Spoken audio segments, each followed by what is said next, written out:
All right, I think we're going to start. Holy shit.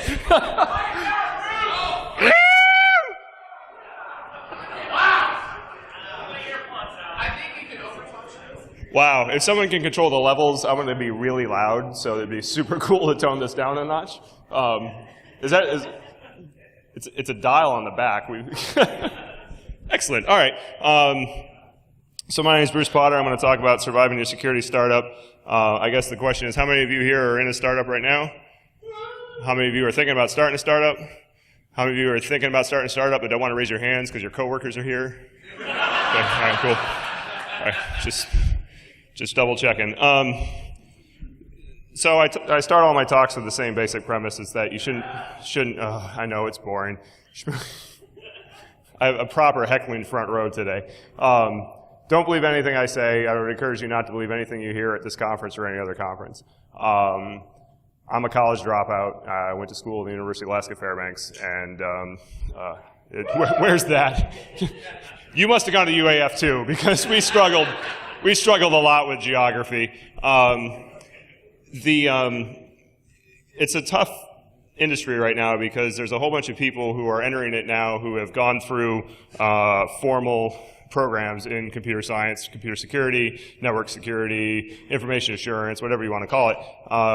When I was going through school, there was nothing like that, right? There may have been a few master's programs running around, but nothing that was actually real and that undergrads could wrap their head around. So what I learned, and a lot of people in my generation learned, was on the job, right? It was really, we cared about it, we wanted to learn, we spent a lot of our own time and energy and money. When we were sitting around up in Anchorage and trying to figure out what to do with our spare time, my wife Heidi and Shmoo and some other people were trying to figure out, how to start a hacker collective, a la the Loft or something like that. And we ended up starting the Shmoo group, and that was effectively our outlet. That's how we learned, was banding together to do whatever random projects we could think of. If it was write crappy code or do some articles or go to conferences and get up on stage and say a bunch of random shit, that's what we did. And it was great and educational, but we just learned kind of on the fly, and no one told us whether we were right, whether they were wrong, how to help us improve. We had to figure that all on our own. We're at a point now where we have formal structured curriculum, but we're in a world in which the industry moves very, very, very quickly, right? Everything changes every day, which is the opposite of what happens in, say, mechanical engineering or, a lot of other engineering and hard sciences, where the coefficients of static friction of sandpaper haven't changed as long as we made sandpaper, right? Like the force of gravity has been the same as long as we've been alive and on this earth, but how we defend networks and how we attack them changes every day. So I am no more an expert at this than anybody else here is. I would encourage you, if you disagree with anything I say, please challenge me on it, hold me accountable. And I think there's a trend right now to not holding others accountable as well. Like, it's one thing for me to stand here and say, challenge me. I think you should challenge everybody around you as well. The industry is big and getting very unwieldy and full of money and sellouts. Thank you. See, is that my id or my super ego? I get confused as to his role in my life. Anyway, thank you. So I've been through a few startups. What I'm going to talk about today is really my own personal observations. I'm not a business major. I haven't studied a lot of business. I've been around a lot of failure and a little bit of success. And I would encourage you to learn from my failures and at least take my success with a grain of salt and figure out what's right for you to do.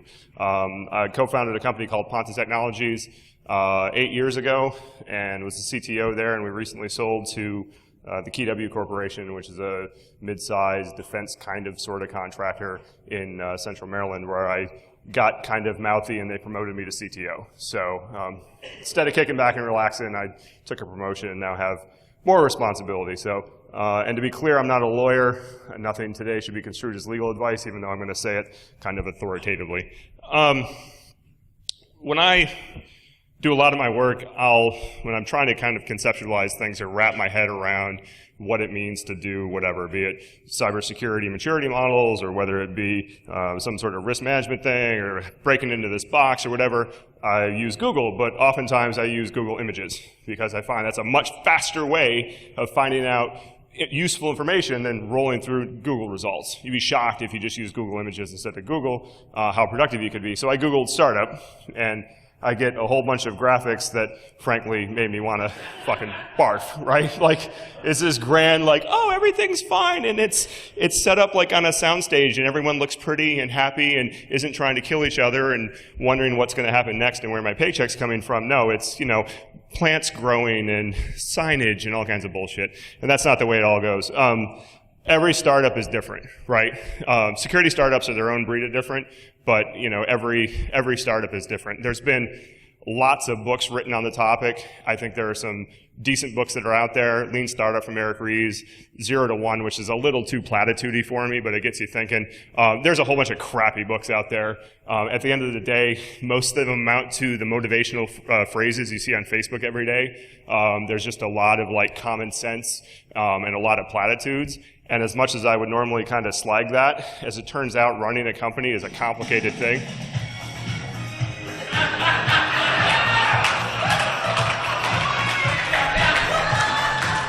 Thanks.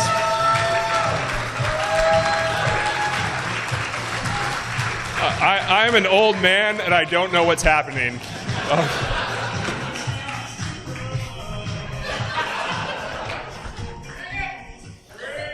No.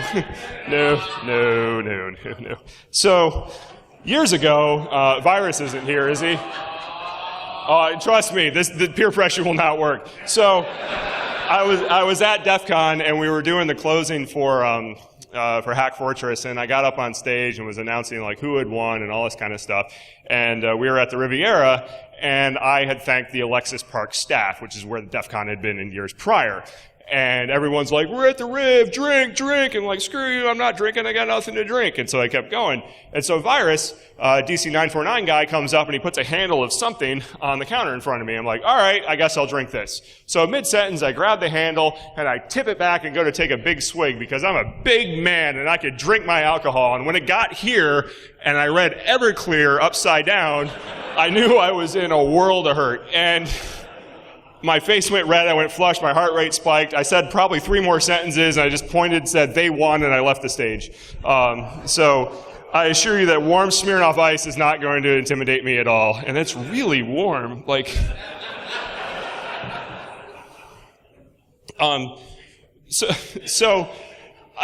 the one thing I want to try to touch on today are the specifics around what make a security startup different, because there are idiosyncrasies about our industry that I think are important to realize. There are lots of resources out there on how to start companies, how to run them, how to build your teams, how to go rah-rah, whatever. That's not what I'm going to try to cover. There will be some general stuff in here, mostly is observational for me, but I'm going to try to focus on some of the specific security stuff. First of all, you should make yourself a company, like today. Right? It's really easy. Go to company.com, you say, I want to be an LLC, you give them a credit card, and in some states it's online and automatic, and you are a functional legal entity within about 15 minutes. In other states, they have to go physically, someone has to courier it to the state courthouse to file it, and you pay an extra fee for some person that actually will take a piece of physical paper to the courthouse or to the state building and file it on your behalf. Some states don't allow a single entity LLC, so you can be a sole proprietorship, but LLCs have 0 overhead associated with them. There's no yearly meetings, there's no real bylaws. Company.com will give you like a set of bylaws you just sign that's basically like, I'm going to do stuff for money, and you sign it and you're done. There's really no compelling reason when you start to be an S Corp or a C Corp.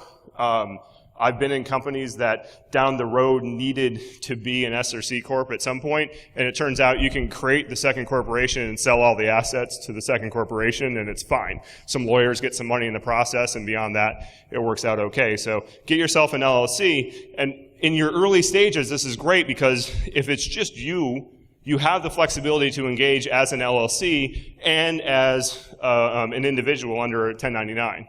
Right, so 1099 is just a tax form, so people often refer to 1099ing it as being an independent contractor. If you're going to do work for a company, sometimes they want to engage you as a company, like as an organization, and sometimes it's easier for them to engage you as a person, right? If they're like a subcontractor under an existing contract already, it's very hard to get to a sub situation. So it's much easier for them to bring you on as an independent contractor. So in your early days, even when I started at Ponatech, I had a co-founder with me, and he would 1099 into a client, and I would go into a different client, the LLC, and then we just had an agreement that said any money that he made on the 1099 would go against the profits he would pull from the company that we had as an LLC, and we just kept track of how much he made on the 1099, and we reconciled it. There's nothing that says when you go into it with somebody else that they always get 50%. You can come up with any kind of ratio or agreement that you want, and it works out fine.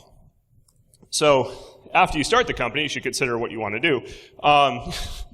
There's a lot of reasons people want to start a company. Sometimes you got like a vision, you got something, an itch you want to scratch, I got this idea for this thing that I think I can make some money. Some people just want to make themselves a home, something they can do that's for themselves for, the foreseeable future. Some people want to build something, get rich and sell it. There's all kinds of different reasons why you would start a company, but I would encourage you to think long and hard about why you're trying to do it. And it's easy to articulate at the bar like, man, I got this great idea. But at the end of the day, you need to be prepared to dedicate yourself to this thing. And when it goes sideways, be prepared to get out, right? Have a backup plan. No matter what you do, be ready for it not to work out and to GTFO, because things can go totally sideways. There were certainly times at Ponatech where I had my resume ready. And there was one time where we had one client who vaporized in the middle of a task, right? We had all our people on it, which was 2 others besides me. And halfway through, I went out to California to visit them, and I pulled up at their office building. And it's 10 o'clock in the morning on like a Tuesday, and I get people in California go to work kind of late, but there were 2 cars in the parking lot. I'm like, I know this song. I walk up, I knock on the door, because the door is not unlocked. There's nobody there, there's no receptionist, nothing. And the CTO, who is my client, comes up to the door after a few minutes and says, hey, what's up? I'm like, did you close down? He's like, oh yeah, we ran out of money. Like, am I going to get paid? They're like, no, the banks all get the money. You don't get anything. And so I was like, oh, this was it. This is what we were doing, and we don't have a lot of money in the bank. So I called the other guys I'm with. I'm like, I would encourage you to get your resumes ready and start talking to people. And we managed to pull through it, but it was a pain in the ass. Ask yourself what your market needs. So this is where a lot of the startup books like Lean Startup and things like that focus on, is figuring out what does your market need and how are you going to fulfill it. This is a very complex problem, but there's a few things that I've taken away from my years that I think it's worth keeping in mind. One, just because you really want to build a thing doesn't mean that anyone wants that thing. Like, I've seen plenty of people with a vision like, hey, there's this awesome idea that I have, and it's awesome to you, and it's awesome to nobody else. Particularly, it's not awesome to people that have the money, right? Like, it's one thing that other people will think it's awesome because you went to a conference and presented it and it sounded great, but when push comes to shove, your execution or the thing that you built is just not attractive from a sales perspective.